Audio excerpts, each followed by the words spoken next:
সিলেটের সুন্দরবন নামেও অভিহিত করা হয়ে থাকে, মানে জিনিসটা কিন্তু আসলে অসাধারণ। সিলেটের আবহাওয়া কেন্দ্রের মতে গড় বার্ষিক বৃষ্টিপাত মোটামুটি 4162 মিলিমিটার।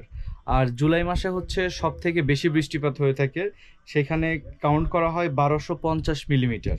আর এই বনে যে গাছপালা আছে এখানে মোটামুটি আপনার 70 থেকে 75 রকমের উদ্ভিদ এখানে আছে। এছাড়া তো আরো অনেক পশু পাখি তো আছেই, কিছু সাপ আছে, জোক আছে বিশেষ করে। তো জোকের বিষয়ে আপনাদেরকে অবশ্যই সাবধানতা অবলম্বন করতে হবে, যে কোনো সময় যেন কোনো রকম কোনো বিপদ না হয় সেদিকে অবশ্যই আপনাকে সতর্ক থাকতে হবে।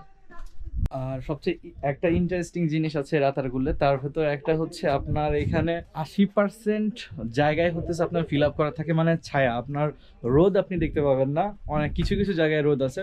যতটুকু আপনারা এই রাস্তা ধরে আসতে গিয়ে সেই জায়গাটাই শুধুমাত্র আপনারা দেখতে পাবেন হচ্ছে মানে এই রোদ। তাছাড়া 80% এরিয়ায় হচ্ছে গাছ দিয়ে সাজানো।